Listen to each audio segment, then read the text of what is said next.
Продолжаем дополнять информационную картину понедельника. В студии Сергей Михедов. Здравствуйте. Коротко о главных темах. Продолжается массовая вакцинация от COVID-19 в регионе. Сколько медицинских работников получили прививку? Целый квартал для работников производства построят в Нерюнгри.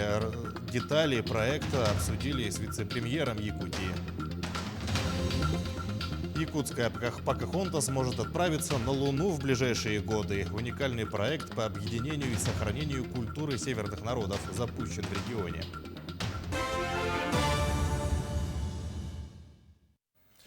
За минувшие сутки в регионе выявили 29 новых случаев заболевания коронавирусной инфекцией. Об этом сообщила замруководителя регионального оперштаба Ольга Балабкина на брифинге.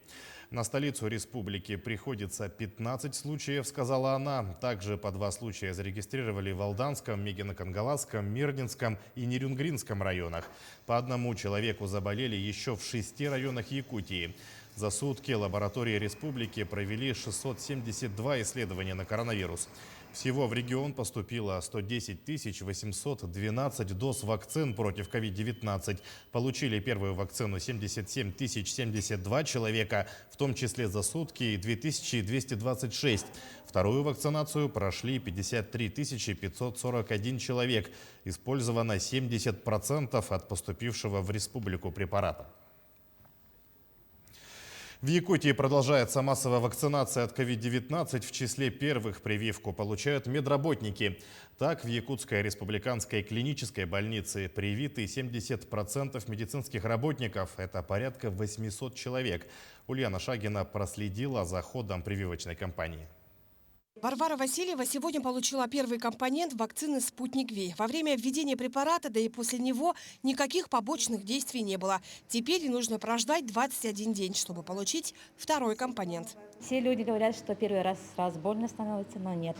Никакого такого ничего нету. Вакцинацию для работников клинической больницы проводят врачи столичной поликлиники номер 1. На сегодняшний день привились уже 70% сотрудников. Это 750 человек. Остальные после перенесенной болезни ждут своей очереди. Некоторые перенесли COVID-19, поэтому у них через 6 месяцев можно поставить вакцинацию. Поэтому они ждут, пока у нас в большом коллективе 1200 работающих, у нас никаких таких осложнений не было. Все получают добровольно. С начала массовой вакцинации в регион уже поступило 100 тысяч доз вакцины против ковида. Кроме всем известной Гамковид-Вак или Спутник Ви, получена новая вакцина Эпивак от научного центра «Вектор». Ее транспортировка упрощена, так что с сегодняшнего дня медики начнут ездить в дома к маломобильным гражданам. Основное отличие векторовской вакцины от вакцины «Спутник» заключается именно как раз в условиях ее более лучшей транспортировки и нетребования для этого соответствующего холодильного оборудования. В связи с чем на настоящий момент охват лиц, которые маломобильны, у нас будет значительно больше, в том числе и по территории республики. В приоритете лица старше 60 лет. С момента массовой вакцинации уже более 17 тысяч граждан, относящихся к этой категории, получили вакцину против ковид. Среди них, конечно, и медицинские работники. 65 плюс с прошлого года, с марта месяца сидела. В феврале нынче вот прошла вакцинацию двукратно. Результаты хорошие, и ПЦР отрицательный, и там антитела образовались.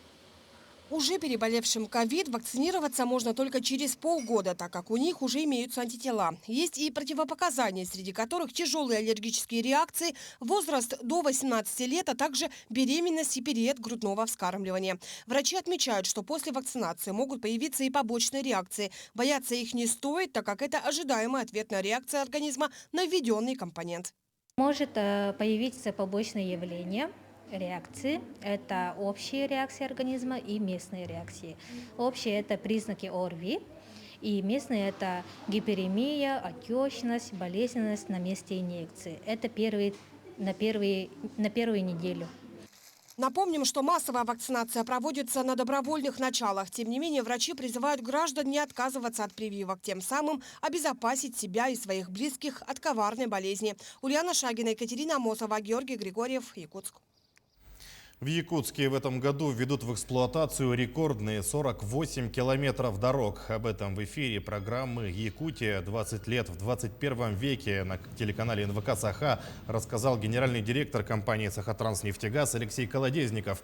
Напомним, до марта этого года он курировал реализацию нацпроекта «Безопасные и качественные автомобильные дороги» в должности первого вице-премьера правительства. Колодезников подчеркнул, что развитие транспортной инфраструктуры позитивно влияет на уровень жизни в Якутии. Большие изменения коснулись федеральных трасс Лена, Колыма, Вилюй. То же самое касается и муниципальных дорог. В прошлом году в Якутске ввели 25 километров улиц, в позапрошлом году еще 25, а в этом году только в Якутске планируется ввести 48 километров дорог, сказал Алексей Колодезников. Тем временем открыто движение на автодорогах Кобяй и Сангар для всех видов транспорта. Таким образом, с улучшением погоды с 12 апреля разрешен проезд по автомобильным дорогам Сангар, Сите, Батамай, Булус в Кобяйском и Намском районах, а также на дороге Асыма, Бескюэль, Кобяй, Сангар с подъездом к аэропорту в Кобяйском Улусе. В Нерюнгри на совещании с первым зампредом правительства Якутии Кириллом Бычковым принято решение сформировать рабочую группу с Минвостокразвития для реализации программы «Дальневосточный квартал». Также по поручению Юрия Трутнева запланирована реорганизация программы «Стимул», которая позволит регионам получать финансирование по критериям, исходя из своих особенностей и эффективности.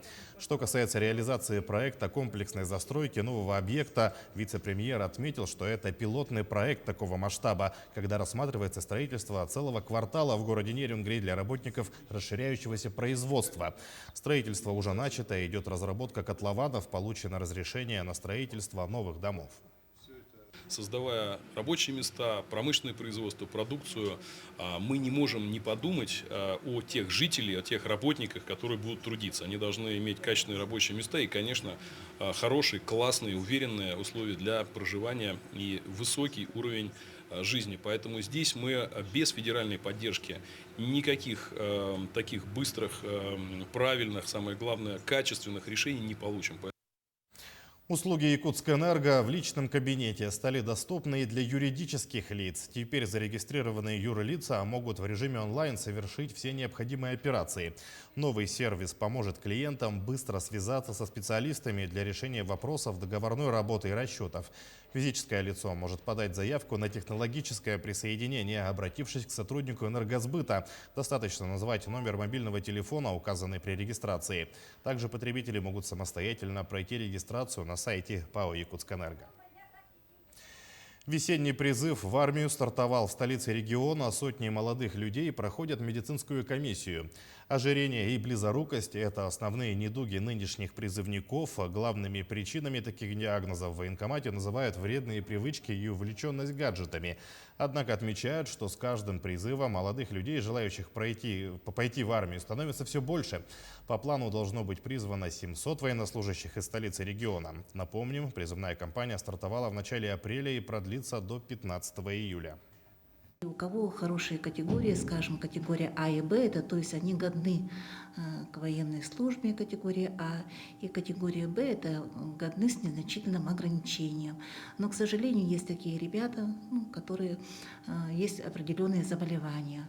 На первом месте, значит, например, по нозологиям, да, по терапевтическим заболеваниям, это заболевания могут быть, значит, недостаточность питания, ожирение, вот такие вот заболевания. Заболевания костно-мышечной системы, например, да, это по плоскостопию второй степени, но они годны.